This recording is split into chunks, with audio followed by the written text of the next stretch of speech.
Uou, que coisa bacana isso, velho. Coisa linda demais. Irmãos, que Deus abençoe. Assim eu vou ficar mal acostumado. Bacana demais. Ó, irmãos, muito bom estar aqui nessa noite. Gratidão a Deus pela vida do pastor dos irmãos, da família dele, Michele, Breno, que eu estou vendo aqui, tocando, né, de maneira linda. Imagino a emoção de Michele, né, poder cantar e poder ver ali o Breno tocando, coisa linda demais. Estou em casa, irmãos, porque o pastor dos irmãos é meu amigo, e quando nós estamos na igreja dos amigos, nós nos sentimos em casa.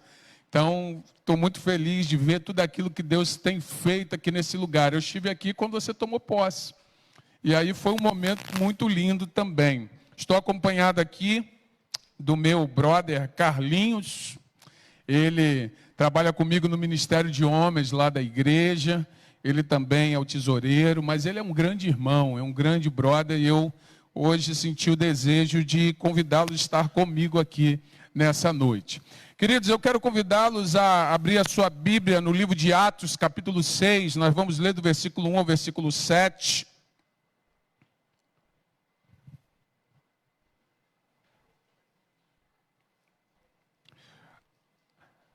Atos, capítulo 6, do versículo 1 ao versículo 7.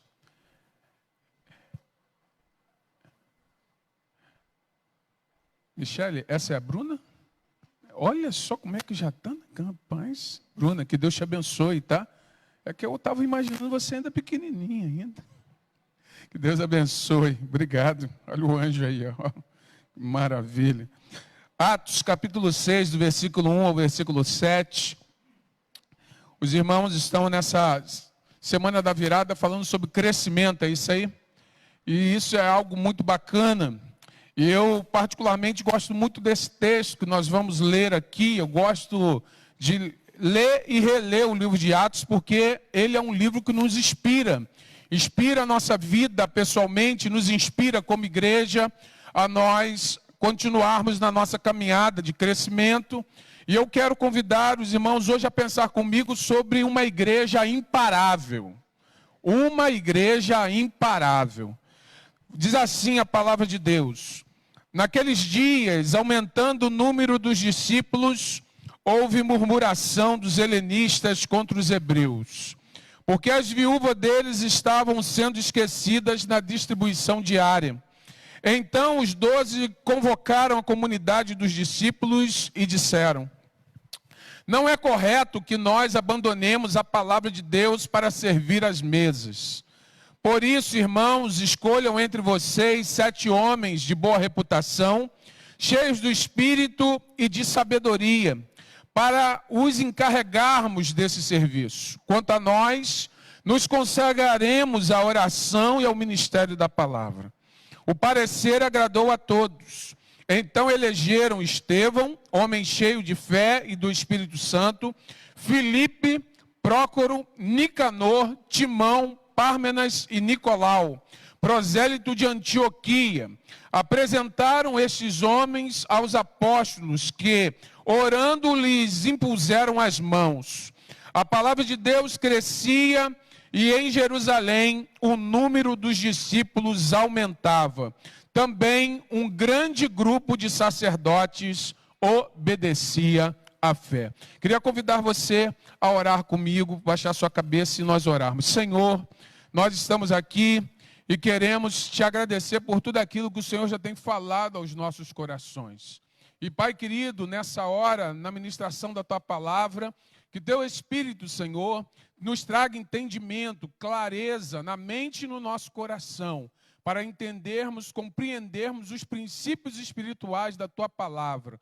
Que a Sua igreja, que o Teu povo saia daqui edificado e que o Teu nome seja glorificado. É isso que eu rogo, pedindo perdão pelos meus pecados, em nome de Jesus. Amém. Irmãos, crescimento é resultado de trabalho. Não adianta Nós entendermos crescimento sem pensar em trabalho. Não adianta nós olharmos querendo crescer na vida pessoal, na nossa vida familiar, na nossa vida como igreja, no ministério em si, sem trabalho. Nós, quando olharmos para alguém crescendo em alguma área da vida, nós precisamos entender que por trás daquilo houve talvez noites perdidas de sono. Talvez atrás daquele sucesso familiar tinha um pai que ia buscar o filho tarde em alguns lugares. Naquele sucesso familiar do casamento, houve um momento ali de alguém ficar um pouco mais calado, alguém poder suportar a adversidade, assim como o Alan e a sua esposa estavam aqui falando para nós. Então, o sucesso em algum lugar nunca é fruto do acaso. Nós não podemos olhar também para o crescimento da igreja e achar que o crescimento da igreja é fruto do acaso. Eu gosto de um texto de Provérbios 14, 23, que diz o seguinte: o trabalho árduo produz lucro, mas a conversa fiada leva à pobreza.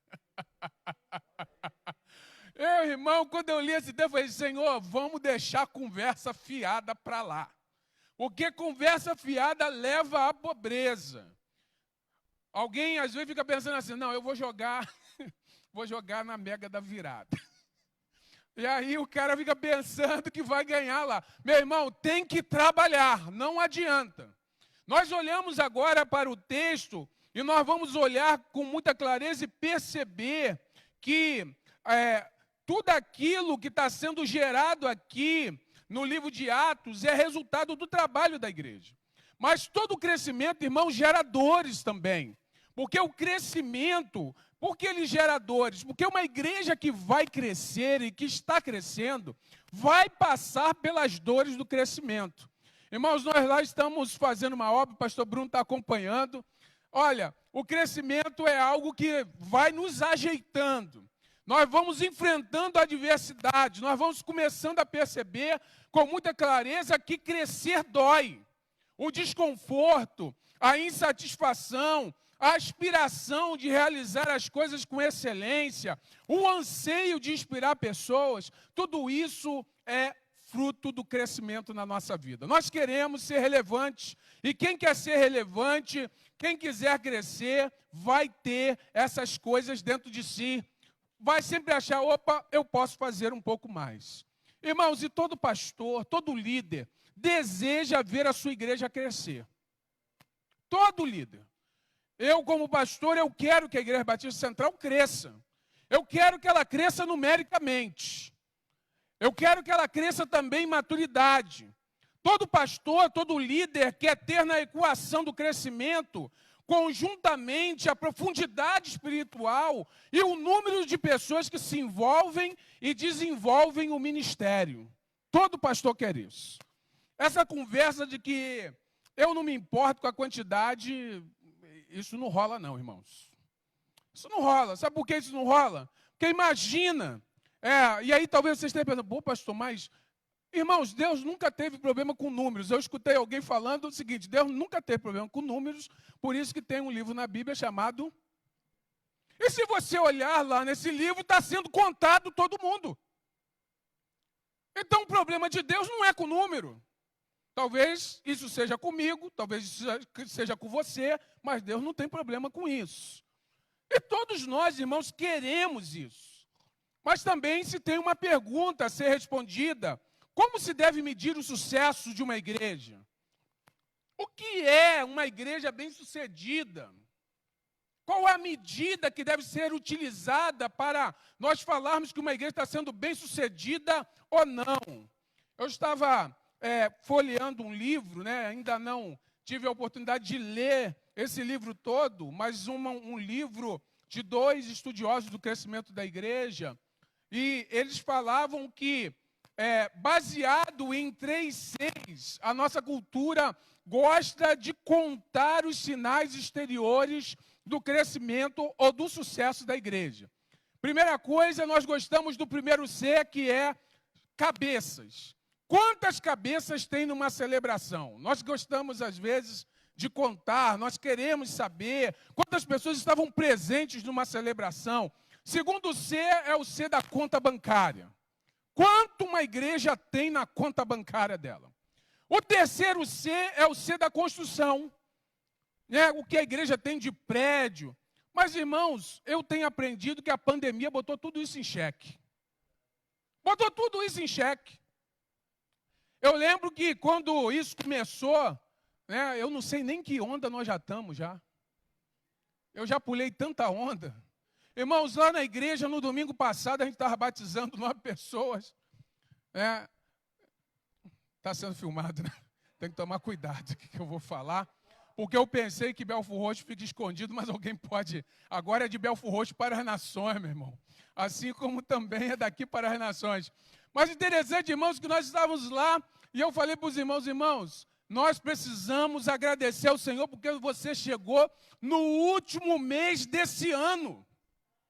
E eu falava que a igreja, irmãos, está me vindo o texto na cabeça de 1 Samuel 7,12. A Ebenezer até aqui nos ajudou o Senhor.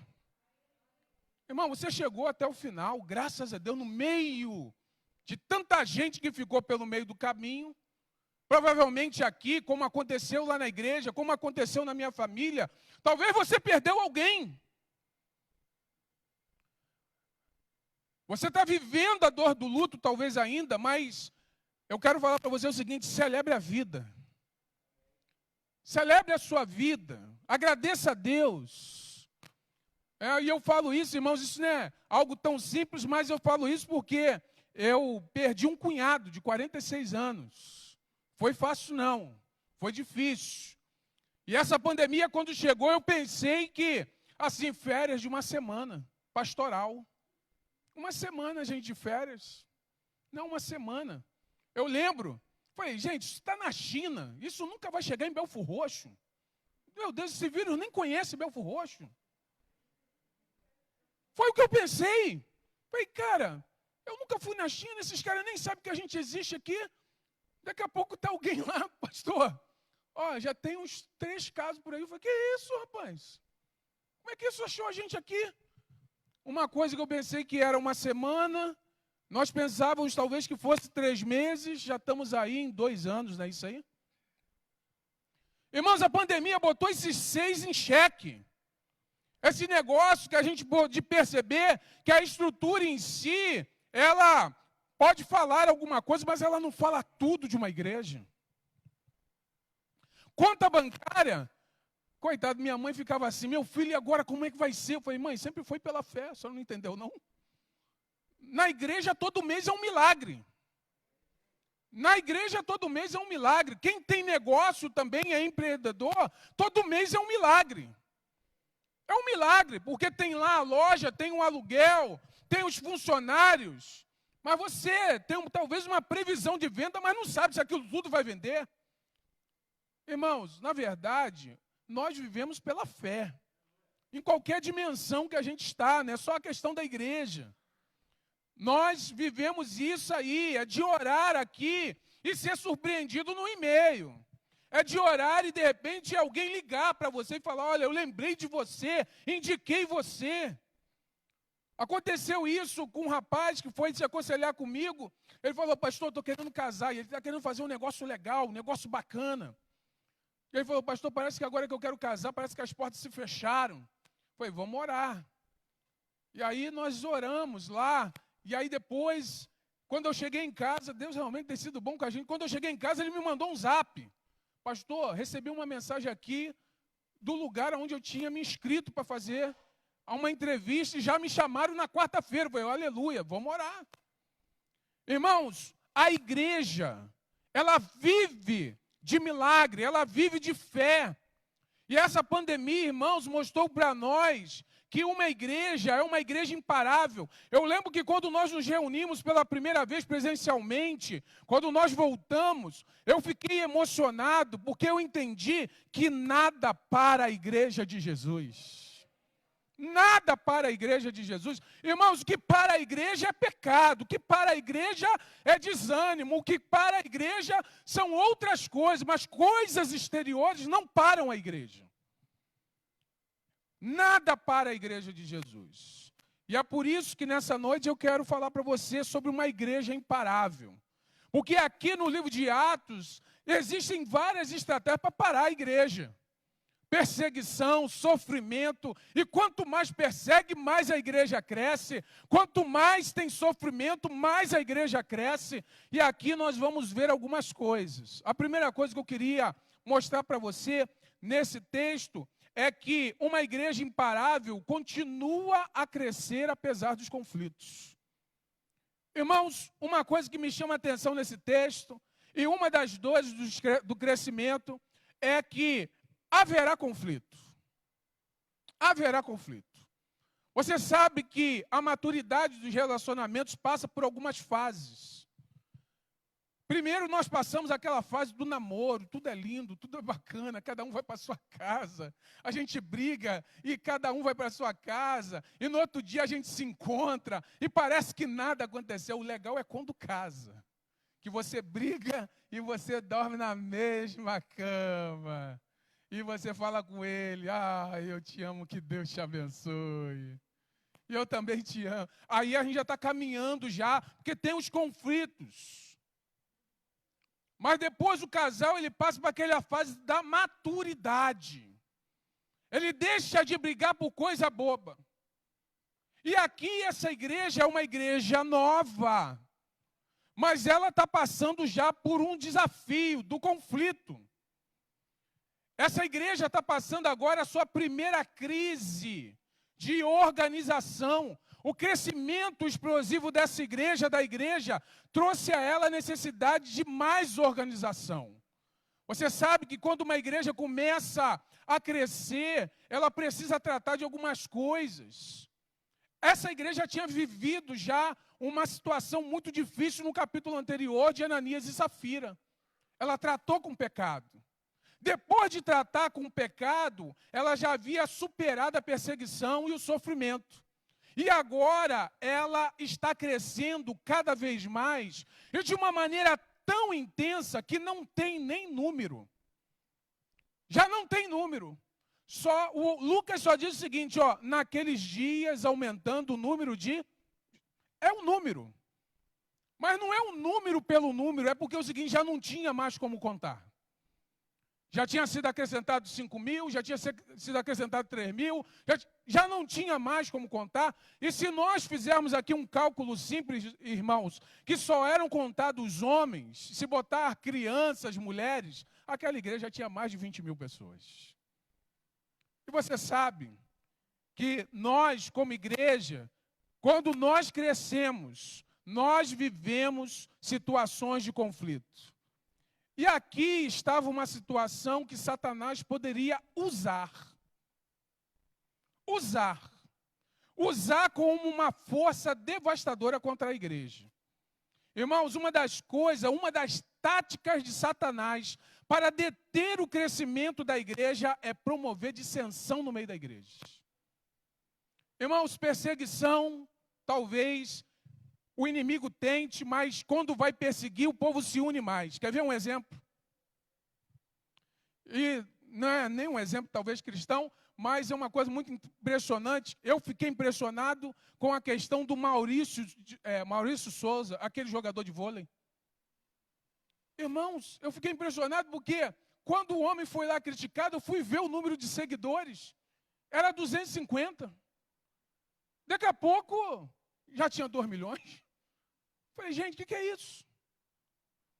E eu entendi que muito dos crentes se juntaram a isso porque é uma voz a ser falada. É algo a ser colocado. Nós queremos a nossa liberdade. Nós queremos poder falar. Mas sabe o que Satanás usa com muita estratégia? Ele coloca dissensão no meio da igreja.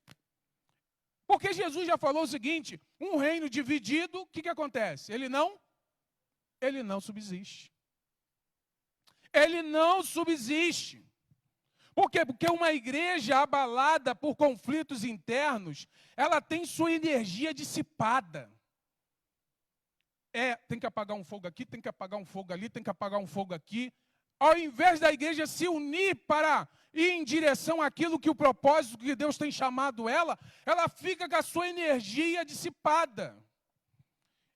E aí a sua mensagem fica perdida no meio da igreja. Ela perde a força da sua mensagem. Eu queria convidar você a você se unir à sua igreja. A você, em nome de Jesus, não apagar fogo jogando querosene. Você já viu alguém apagando fogo jogando querosene? É assim, ó. Você está sabendo? Não estou sabendo, não. Aí, ó. Você já está jogando querosene. Então fala para mim. Aí a pessoa fala. Aí o outro fala assim, ih, foi isso? Ih, nem te digo o resto. Eu também tenho falado isso lá na igreja, um negócio interessante. Tem gente que às vezes ouve uma confissão e aquela confissão que o irmão fez é algo libertador, porque falar algumas coisas nos liberta. Aí você que recebeu como uma dádiva de Deus aquela confissão, não use a oração como um pretexto para fazer fofoca. Ó, vou falar para você, mas não falo para ninguém. Aí a pessoa já fica assim, ó, vou falar para você, mas não falo para ninguém. Parece que é tipo uma senha, fala mesmo.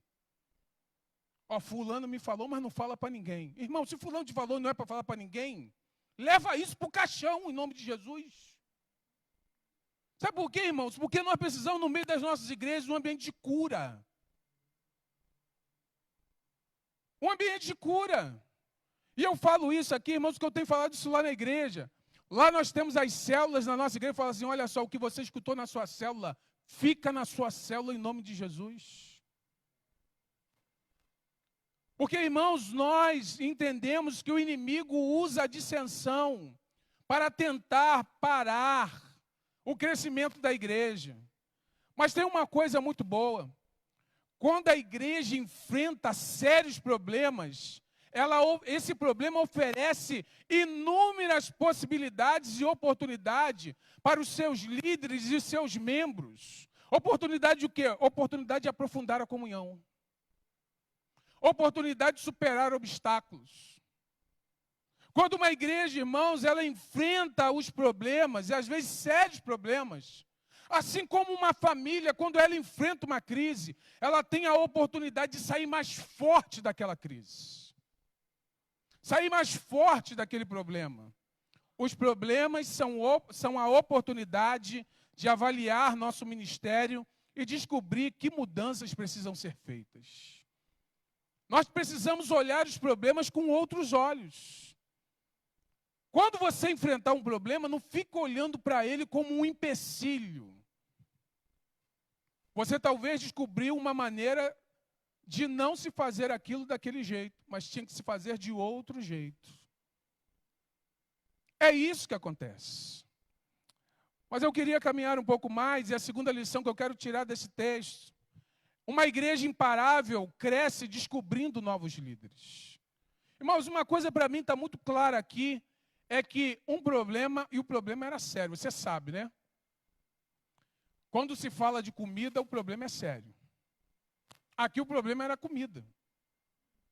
E uma coisa de muito valor para o judeu era cuidar dos órfãos e das viúvas.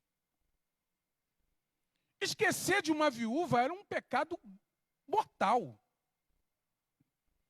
E as viúvas gregas estavam sendo esquecidas na distribuição. Irmãos, eu estou imaginando aqui o pessoal chegando lá para resolver esse problema na igreja. Imagina uma mãe chegando em casa lá, falando assim, o que aconteceu, mãe? Hoje não rolou bolsa. Não tem nada não, não tem nada para comer não. Eu estou imaginando um filho falando, eu vou lá resolver isso. Irmãos, cresceu de uma tal maneira a igreja que isso passou despercebido. Mas olha como a igreja resolve isso. Primeiro, eles entenderam que eles haviam arrumado o problema. Porque eles tinham concentrado dentro deles muitas ocupações. E aqui é uma lição que nós precisamos para cada líder. Líderes que se ocupam demais com tarefas secundárias, deixam de se dedicar, deixam de se dedicar deixam de se dedicar tempo para aquilo que é principal. Deixam de dedicar tempo àquilo que é principal. Tem horas que nós estamos tão envolvidos com coisas secundárias, tão preocupados com outras coisas, que nós deixamos de dedicar tempo para aquilo que é principal.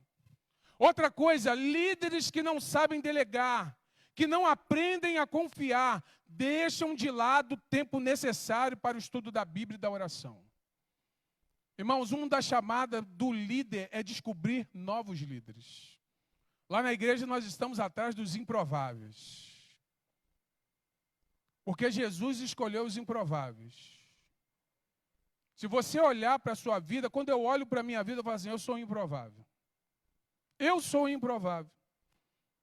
Deus escolhe os improváveis. Davi era um improvável. Moisés, improvável. Irmão, como é que você chama alguém gago para falar para o povo? Improvável.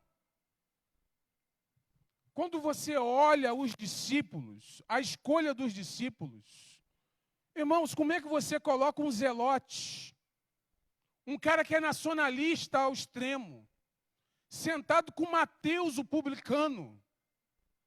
Meu irmão, o cara trabalhava para o Império Romano, cobrando imposto. Fico imaginando Jesus naquela mesa olhando, Simão olhando para Mateus falando assim, ó, não vale nada. E Mateus falando com ele assim, ó, cara, me perdoa. Irmãos, os improváveis eram escolhidos. Eu quero falar para você que líderes precisam saber delegar. Mas uma outra coisa também, uma das tarefas mais difíceis e mais importantes para um líder é aprender a dizer não. Dizer não. Talvez você esteja pensando assim, pô, pastor, o senhor veio aqui para pedir para o nosso pastor dizer não? Bruno, aprenda a dizer não. Irmãos, porque tem horas que nós, como pastor, nós temos o nosso coração grande e queremos atender tanta gente. Mas nós, às vezes, vamos ter que aprender a dizer não. Você vai ter que deixar o seu pastor te dizer não, para que ele chegue aqui, talvez, ainda mais preparado do que ele já chega aqui. Para ele poder pensar um pouco mais. Para ele poder refletir um pouco mais. Porque quando o líder não sabe dizer não, a igreja começa a sofrer uma deficiência espiritual. E isso favorece o desenvolvimento de problemas. Porque, irmãos, o que a gente precisa é de uma palavra. Você chegou aqui, você precisa talvez sair com uma palavra no seu coração. Talvez você esteja pensando, pastor, eu não sou líder da igreja. Eu não sou líder lá no meu trabalho, mas você é líder de você mesmo. Você tem hora que você vai ter que dizer não. Vai ter que dizer não para alguém, vai ter que dizer não para alguma coisa, para você se dedicar àquilo que Deus tem te chamado para fazer. Talvez você, como mãe, vai ter que dizer não. Como pai, vai ter que dizer não. Você vai ter que dizer não.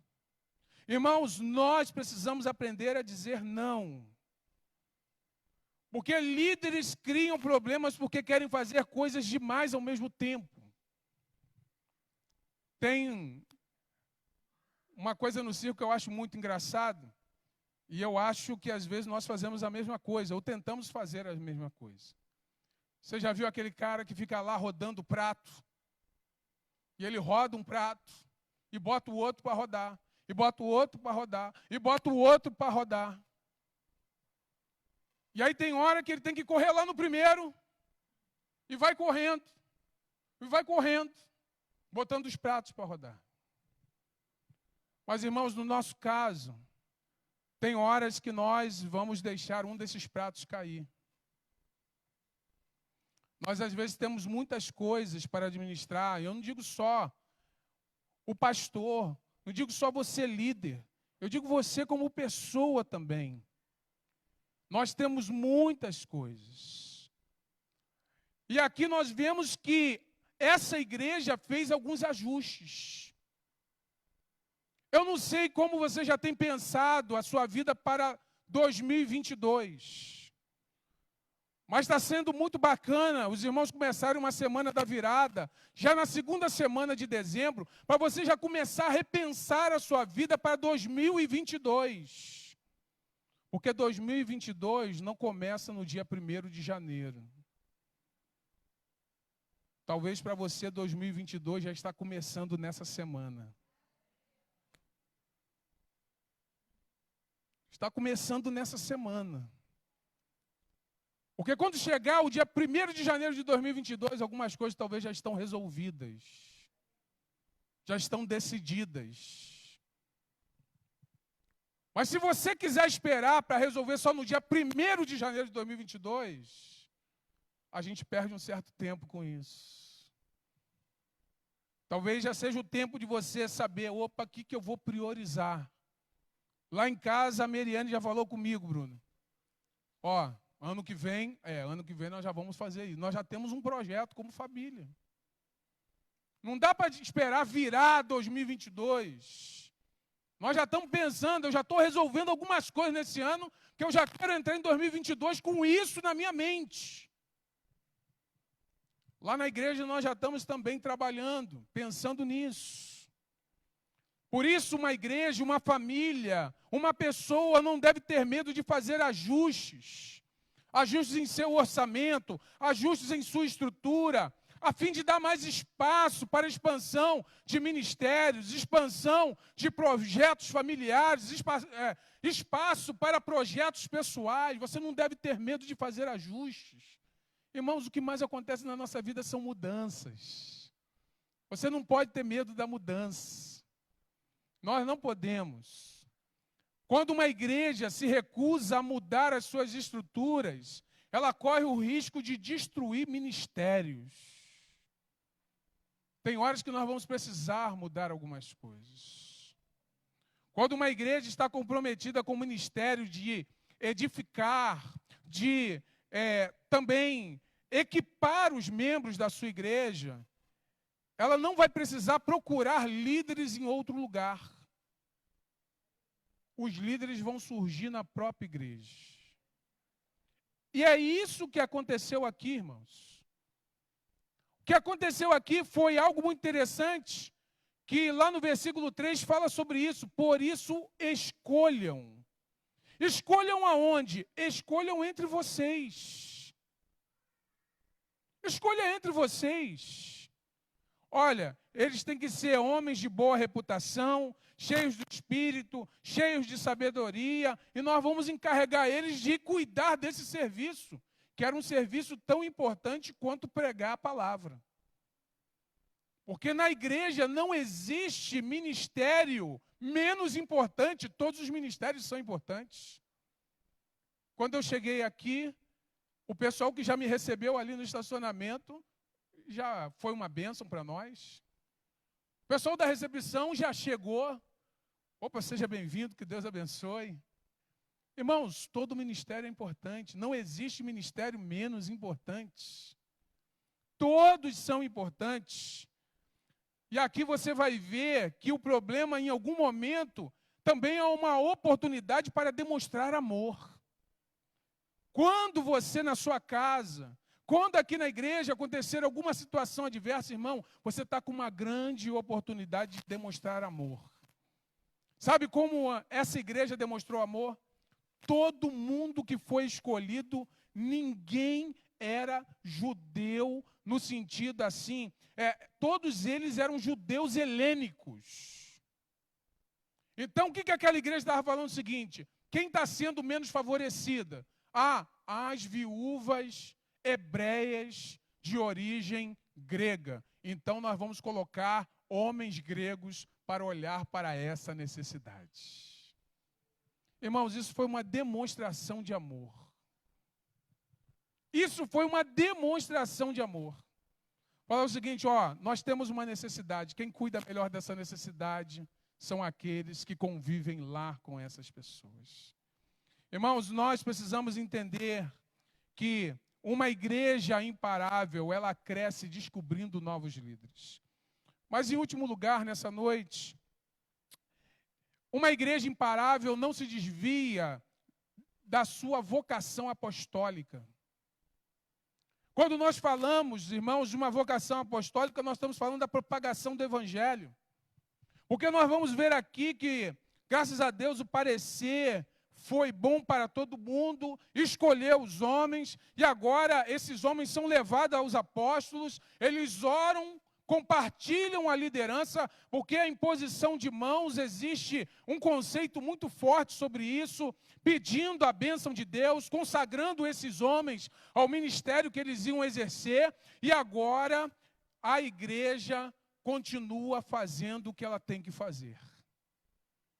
E eu gosto muito do versículo 7, quando fala assim, ó, a palavra de Deus crescia. Irmãos, é uma frase pequena, mas eu gosto dessa frase. A palavra de Deus crescia. A palavra de Deus crescia. E aí você olha lá que Lucas faz a ênfase. E em Jerusalém, o número de discípulos, o que acontecia? Aumentava. Irmãos, essa igreja está experimentando um crescimento. Porque ela não se desviou da sua vocação apostólica. Não se desviou. A mensagem da fé em Jesus, o número de discípulos aumentava, apesar do sofrimento, apesar da perseguição, apesar do conflito, a igreja continuou crescendo. Sabe por quê, irmãos? Porque uma igreja imparável, ela é uma amplificadora da mensagem do Evangelho. Uma igreja imparável, irmãos, ela vive em um contexto em que o seu compromisso com a mensagem do Evangelho e com as pessoas ao seu redor é muito claro. Ela sabe que ela está ali naquele lugar, ela sabe que ela foi enviada, ela sabe que ela foi ali plantada, o propósito é claro. Porque uma igreja imparável é composta de pessoas que entendem muito bem que foram enviadas por Deus. Não é só o pastor que foi enviado, não é só um missionário que é enviado.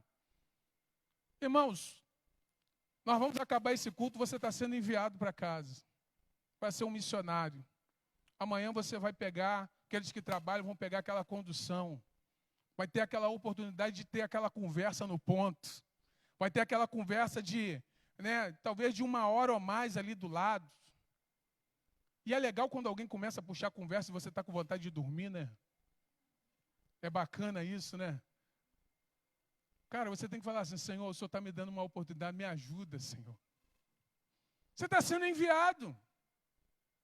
Irmãos, nós estamos sendo enviados. Porque a visão e a dimensão missionária de uma igreja começa na sua localidade. A visão global de uma igreja começa a partir da sua localidade. Porque ela deseja compartilhar de maneira contextualizada a mensagem do Evangelho. Ela sabe para quem ela prega. E aí, meu irmão, quando a difusão da palavra se intensifica, o número de discípulos se multiplica. Irmãos, quando a difusão da palavra se intensifica, o número de discípulos se multiplica. Se você olhar o livro de Atos, eu gosto de ler o livro de Atos porque é o seguinte, irmãos, aqui não fala assim, o número de membros crescer, fala do número de discípulos. Porque o discípulo é alguém comprometido a seguir a Jesus, a parecer com Jesus. O objetivo do discípulo é agradar a Jesus. O discípulo não é um espectador, ele é um adorador. O discípulo, ele chega numa igreja, ele não vem para receber, ele vem para se dar, ele vem para se doar. Irmãos, o discípulo nunca vem para consumir, ele vem para oferecer. É completamente diferente, irmãos. Porque quando a pessoa ela não é discípulo, aí ela vem, aí você sabe, né? Olha, chegou lá, cara. O cara, aquela camisa dele, daquele pregador de terça, não combinou, cara. Amigo do pastor Bruno lá, chegou lá, ficou falando com a igreja. O discípulo não, o discípulo ele vem aqui, até quando a coisa não está boa, ele fala assim, Senhor, examinar tudo e retende bem. Porque ele chega aqui com o coração aberto para receber. Está dando para entender, como diz a galera, a vibe é outra. A vibe é outra.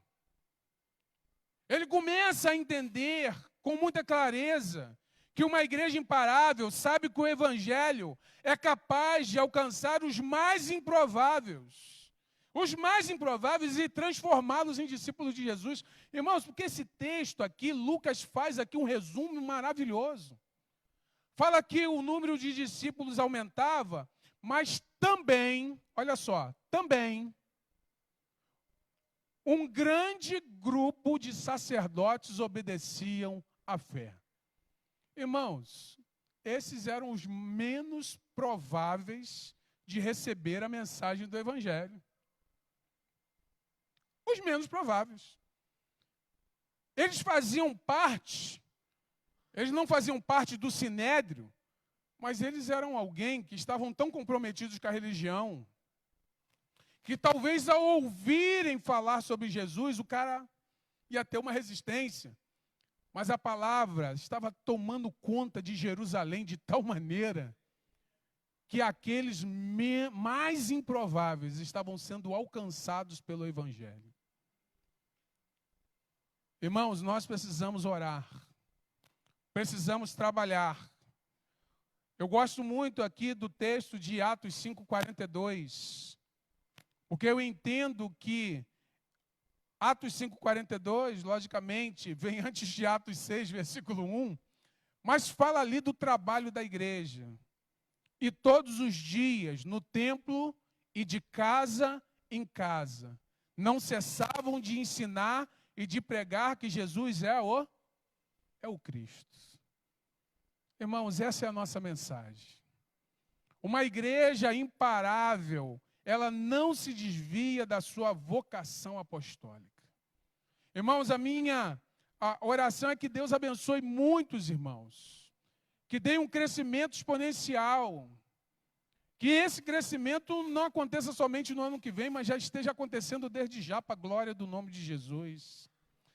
E aí eu quero concluir citando aqui uma frase de um livro que eu estou começando a ler, chamado Igreja Intencional, de Mark Dever e Paul Alexander. O que estamos edificando não é apenas mais uma instituição filantrópica ou uma empresa cristã. Estamos edificando uma estrutura orgânica e corporativa que exaltará a glória de Deus e comunicará fielmente o seu evangelho. Irmãos, você faz parte de uma igreja imparável. Por isso, dê o seu melhor. Ore pelo crescimento dessa igreja. Faça parte do crescimento dessa igreja. Faça a sua parte, como parte do corpo que está aqui no bosque do IP. A minha oração é que Deus abençoe os irmãos, não somente nessa semana da virada, mas que no ano que vem, né, eu possa falar com o Bruno e falar: Natan, Deus nos surpreendeu, meu irmão. E aí, graças a Deus, nós estamos passando pelas dores do crescimento. Olha, e graças a Deus o povo não está em confusão, não. O povo entendeu que crescimento gera dor, mas crescimento gera alegria para a glória do nome de Jesus. Que Deus abençoe sua vida poderosamente.